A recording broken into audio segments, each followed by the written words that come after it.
y finalmente nunca está pensando en sí mismo, sino en ver cómo le ayuda y le da la mejoría a ese individuo que ha venido a buscarlo a su consultorio.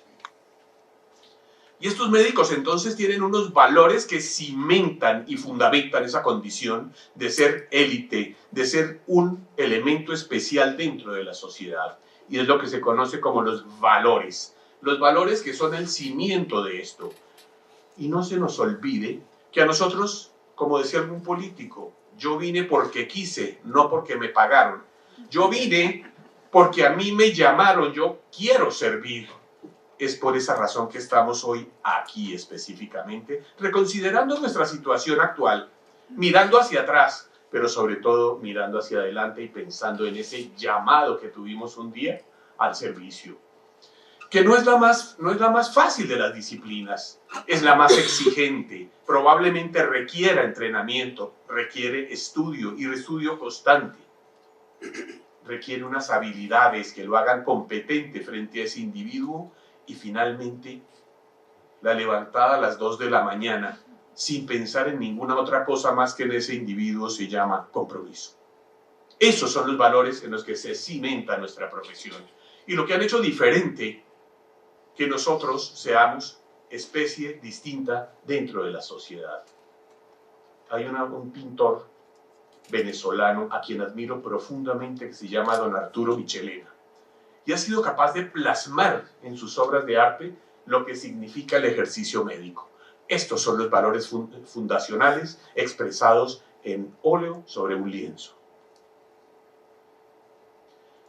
Pero no basta saber, no basta hacer. El médico debe saber lo que hace, por supuesto. Por eso estudia más que el resto. Por eso tiene que estudiar toda la vida. No tiene que saber solamente tener las habilidades, cómo lo hace, sino que además lo hace siempre con amor por el otro. Siempre depone su condición misma por el bienestar del otro. Y a decir de algunos, se vuelve entonces esto una religión que tiene unos mandamientos, que tiene unas creencias, un credo, pero sobre todo que tiene esto, un paciente al que le sirve. Y es ahí donde aparece su vocación.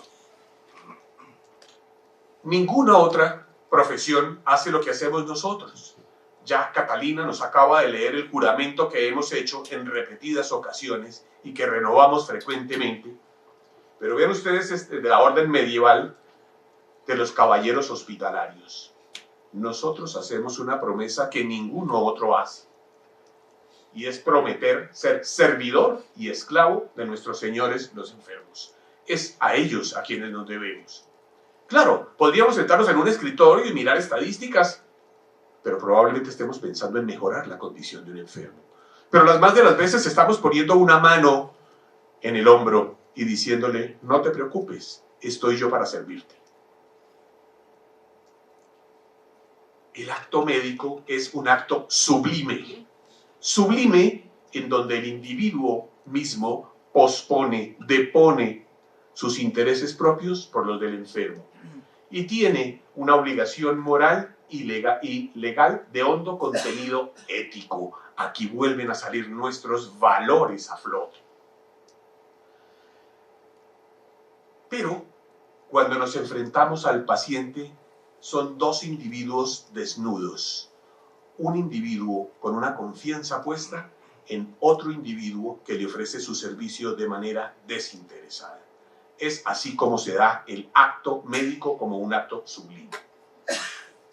Y vean ustedes esto, nadie puede valer como médico lo que no puede valer como ser humano. Y va entonces la primera, no se puede ser un buen médico si no se es un buen ser humano. Si no estamos pensando en eso, que quiero que piensen en este momento cada uno cuando se sentaron, cuando estaban en el último grado del bachillerato y dijeron, ¿yo qué quiero estudiar? ¿Yo qué quiero ser? Y en medio de su bondad, de su calidad humana, pensaron cómo proyectarlo y escogieron ser médicos. Y dedicar su vida con pasión, con preocupación, a desgastarse las horas pensando en el bienestar del otro, en el que sufre. Los antiguos romanos lo expresaban así. ¿Cómo debía ser un buen médico? Tiene que ser un individuo bueno. Primera condición. No se requiere ninguna otra condición, sino que sea un individuo bueno, pero que sea experto en el arte de curar. Son las dos condiciones, no se requiere más, sino ser una buena persona y que sea capaz de curar. Los elementos de una relación médico-paciente entonces son que haya una verdadera relación. Y esa se establece desde el afecto, desde el corazón, desde esa vocación, de ese llamado que muchas veces se nos olvida. Pero además tiene que considerar una serie de factores que se meten en este entramado y le dan cuerpo a esa relación. El equipo de salud, la institución y sus funcionarios, los familiares que se nos olvidan muchas veces y los sacamos del consultorio porque nos llenan el consultorio o porque llegan a destrozar todo lo que hay en el consultorio y los toca sacarlos, conociéndolo en todos sus aspectos. Entonces la notica en la historia clínica que dice está casada con Jorge y él está sin trabajo en este momento. Ese es el conocimiento mutuo. Cuando a mí me preocupa el otro, pero en todas sus esferas y en su integridad como ser humano. Y generalmente esto crea un vínculo permanente, y es un vínculo permanente y duradero.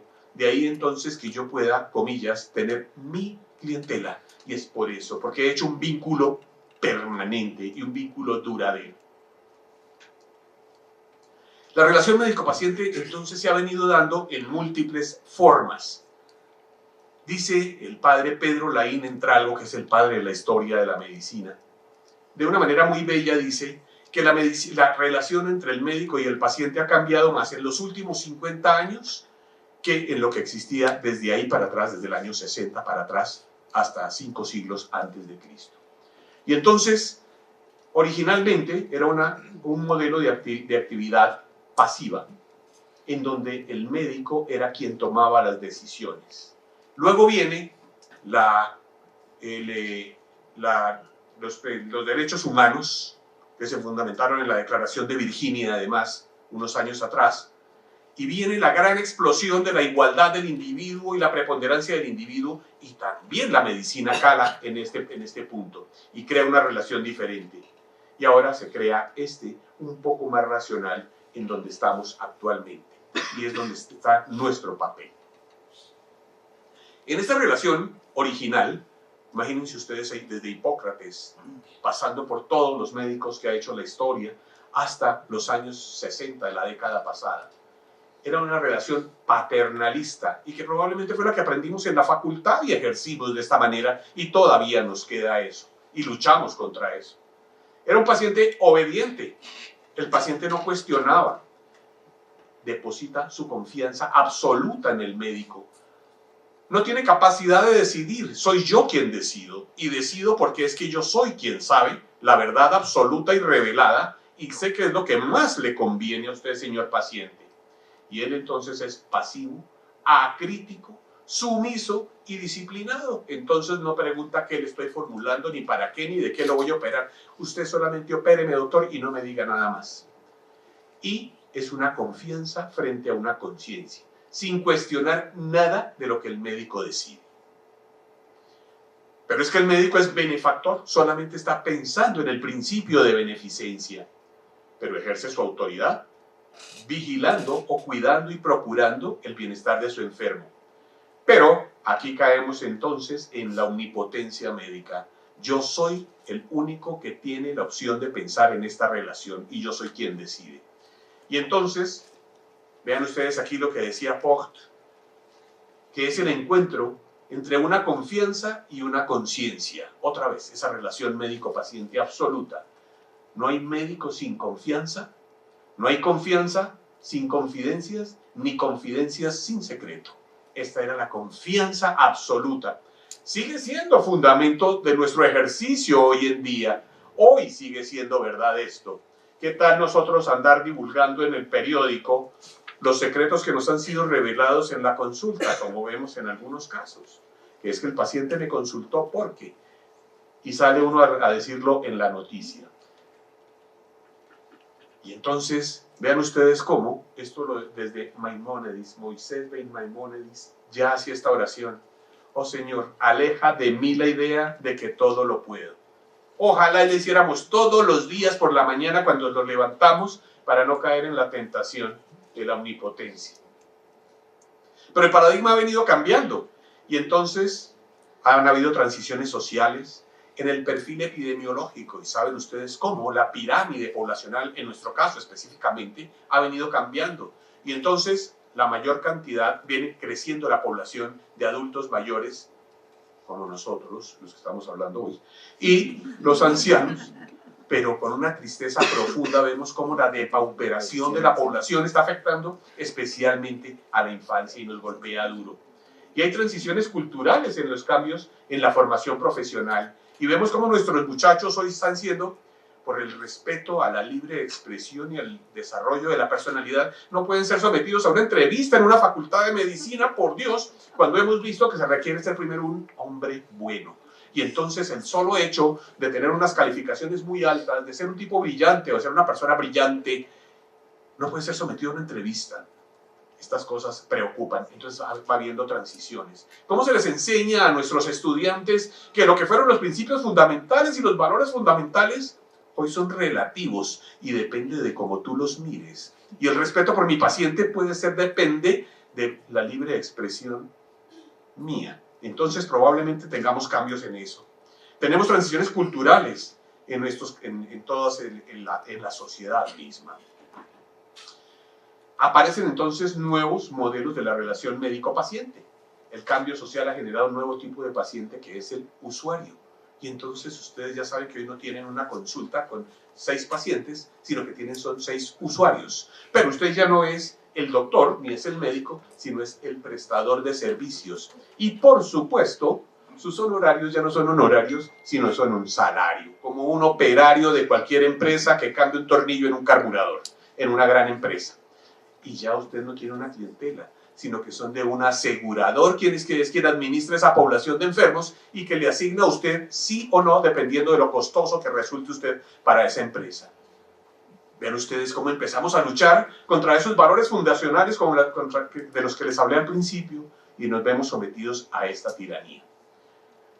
Y entonces, por supuesto, cuando esto se vuelve un contrato, empiezan a aparecer aumento en las demandas. Y estamos viendo, asómbrense ustedes, en Bogotá estamos recibiendo 50 quejas semanales. 50 quejas de médicos, de colegas en la ciudad. Y es que no me mira bien, es que me contestó feo, es que, y siempre hay una queja. Ha habido una transición económica, y ya veremos un poco más de esto, pero vean ustedes este concepto neoliberal de la salud como una empresa que tiene que ponerse al servicio de un inversor y que tiene que recibir unos réditos económicos a partir de la salud misma. Esto entonces desfigura, cambia el panorama y se vuelve entonces el modelo industrial de la gestión de salud, en donde cada una de sus actividades que antes mencionamos, que se llama el acto médico, el más sublime del acto humano, se convierte entonces en un modelo industrial o en una gestión empresarial. Uy, perdón, acabo de hacer.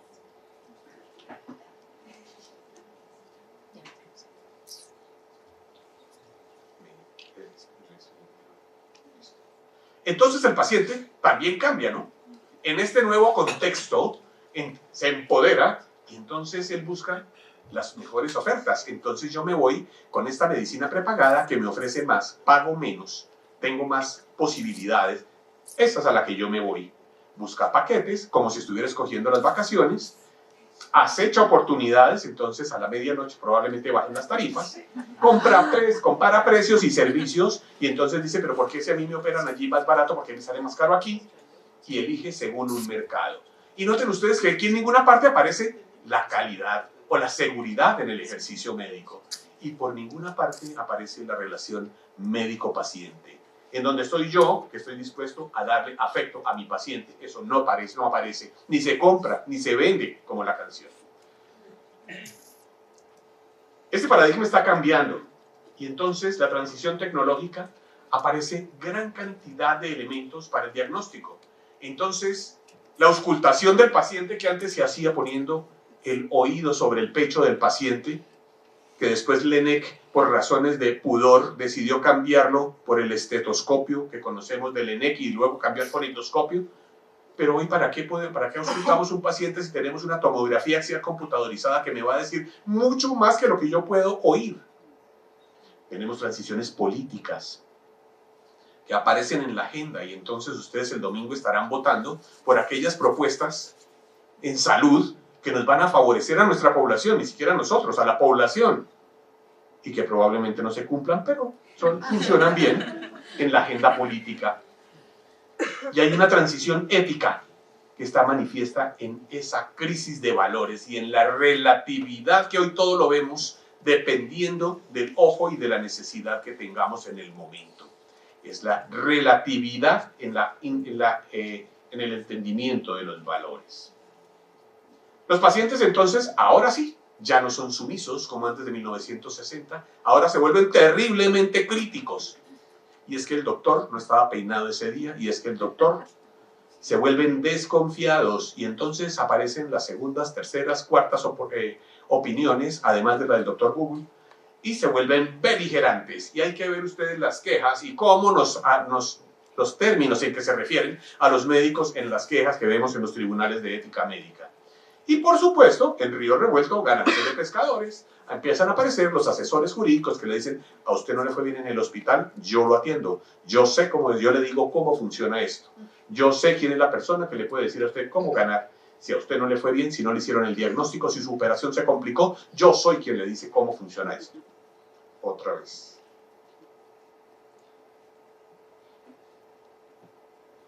La nueva manera de hacerlo entonces es esto. La libertad del paciente y la autonomía entendida desde esa nueva manera de hacer la relación médico-paciente. Claro, le permite otras opiniones, le permite consultar bases de datos, pero cuando estos pacientes se sienten lesionados, inmediatamente viene la demanda, que ahora noten ustedes la gran proliferación que ha habido de asociaciones de pacientes para defender sus intereses. Y aparecen las más exóticas asociaciones. Pero entonces aparecen todas estas relaciones. Ya no es relación médico-paciente solamente, sino que tenemos que involucrar la máquina, la institución, la administración, las leyes, los abogados, las normas, las familias de allegados, funcionarios que ahora vemos cómo proliferan para poder mantener entonces la certificación, la validación, la convalidación, todas esas cosas que nos aparecen ahora en las instituciones. Y entonces tenemos instituciones donde hay 350 médicos y 3.500 personas que hacen el papel de sostener la institución desde el punto de vista papeles. Este concepto médico-legal que aparece a partir de esto, entonces, se vuelve una obligatoriedad de atención cuidadosa. Por supuesto, tiene que ser consentida, tiene que ser concertada con el enfermo. Es prudente, es técnica, con una gran cantidad de tecnicismos que hay hoy, pero enmarcados en normas éticas y legales. Esto es la forma como hay que ejercer ahora, pero con el trasfondo del que hablamos al principio. Se vuelve entonces una relación de tipo contractual, en donde yo estoy prestando un servicio con un contrato firmado entre un prestador y un usuario. Y ambas partes tienen derechos y obligaciones, a las cuales yo me veo perfectamente acorralado si no las cumplo. Y aparece entonces todo esto que ya mencionamos, que son las demandas en los tribunales. Ha venido evolucionando la medicina, pero trasciende a todo esto el carácter médico de esa relación médico-paciente. Ese médico amoroso no desaparece. Y ustedes que están hoy aquí no están por ninguna razón distinta. Probablemente aquellas personas que perdieron ese sentido no estarían hoy aquí. Ustedes vienen buscando hoy un aspecto distinto. Primero cambiamos del aspecto mágico al aspecto científico, del social, cuando les decía que éramos una aristocracia, pasamos al industrial, y hay cambios en el entorno social que son patentes y que muchas veces nos molestan, y los cambios demográficos que ya mencionamos. Pero es que nos toca desenvolvernos en todos ellos. Y entonces, muchas veces nos toca hacer el chamán en la consulta, cuando el paciente exige que tengamos una bola de cristal y adivinemos cuál es su diagnóstico. Bueno, ninguna información. Entonces, pues nos toca ser científicos, o sea, a veces somos autoridad civil, nos toca ir a certificar y decir que el paciente sí o el paciente no. Asesor profesional, profesor, y ojalá pudiéramos enseñar mejor todas estas cosas de las que hablamos hoy, administradores, todas estas son las esferas en que nos tenemos que desenvolver y que finalmente en algún punto tocan al paciente y que siguen siendo entonces de nuestro resorte. Hemos perdido el rumbo y a veces nos sentimos así. A veces nos sentimos como si estuviéramos en viernes lloviendo en la carrera 15 con la calle 100. A veces nos sentimos así. Ponemos el Waze a ver para dónde nos vamos y qué hacemos. Y como pueden ver ustedes, no hay salida. Y entonces decimos, ¿y qué hago ahora entonces? Nos toca sentarnos y pensar. Y mirar el horizonte. Mirar para atrás, de dónde venimos, qué hemos hecho, por qué fuimos llamados al ejercicio, por qué escogimos ser médicos realmente. Volver a ese primer momento en que sentimos la idea de ser médicos. Y hay que hacer un cambio. Y hay que hacer un cambio en el aspecto social. Sí, muchos de ustedes podrán hacerlo. El presidente de la sociedad tiene, por ejemplo, la manera de hacerlo. Cómo mover a su gente para que el servicio que se preste a la comunidad sea ideal. Desde el punto de vista gremial, igualmente. Desde el punto de vista institucional, cuando somos jefes de departamento, jefes de sección, y podemos convocar, llamar, invitar, dar ejemplos sobre todo. Pero creo que donde estamos llamados todos a hacer un cambio es en el aspecto personal. Y si nosotros cambiamos, cada uno de nosotros, probablemente al final todos hayamos cambiado. Ese es el llamado de hoy, a que hagamos un cambio personal. Pero vale la pena hacer ese cambio personal. Vean ustedes lo que está pasando en las universidades, vean los residentes lo que les pasa. Porcentaje de residentes que tienen burnout. Cuando son residentes, cuando su vocación está naciendo apenas están escogiendo. Y aparece esto, que todos los residentes, el 60% de los residentes, ya están cansados de ejercer. Perdieron el norte. Yo creo que ellos están viendo su vida como les mostré la diapositiva del Waze ahora. Pero no, los médicos graduados también. Y vean ustedes lo que se ve en esta diapositiva. El 60% de los médicos están cansados en este hospital de Wisconsin, un poco menos en la media. Igual aquí, burnout, 54% de médicos graduados. ¿Qué es esto, por Dios? ¿Nos equivocamos cuando escogimos profesión? ¿Escogimos una profesión que no era lo que necesitábamos? Y es que esto afecta en distintas esferas. El desempeño profesional, cuando uno dice, tengo burnout, claro, libre expresión de la personalidad. Ahora nos dan enfermedades raras. El desempeño profesional se afecta profundamente y el primero que paga el pato es el paciente. Pero se afecta también el ámbito laboral, claro, y se afecta por corto tiempo porque lo botan, porque empieza a trabajar mal. Pero el ámbito familiar, ¿cómo se modifica? Y entonces la señora le empieza a preguntar, ¿estás bravo? ¿Qué te pasa? ¿Qué tienes? En el ámbito social, entonces ya no puedo ir a la comida de esta noche. ¿Será que está enfermo? ¿Será que qué le pasa? Y en el ámbito gremial, pues desaparece porque ya no tengo ningún interés. Ahí es donde está el cambio. Volvamos a mirar atrás y reflexionemos sobre lo que somos, lo que tenemos, para qué escogimos y por qué fuimos llamados. Y entonces, ¿tengo yo conciencia de mi trabajo? ¿Yo sé exactamente qué es lo que hago? ¿Por qué lo hago y para qué lo hago? ¿Valoro lo que hago? ¿Lo que yo estoy haciendo tiene alguna repercusión en mis enfermos? ¿Estoy sirviéndoles de algo? ¿Solamente estoy dedicado a curarles su presa enferma? ¿Yo les saco el apéndice y se acabó mi tarea?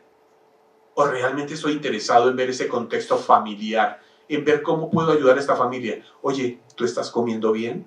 ¿Será que eso que estás comiendo no es lo indicado? Oye, ¿tú con esos cálculos no valdría la pena que bajaras de peso?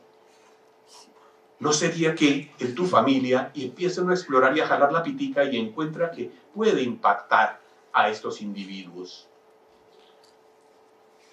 Pero quiero que se detengan un momento en su vida y piensen, ¿cuál es mi plan de vida?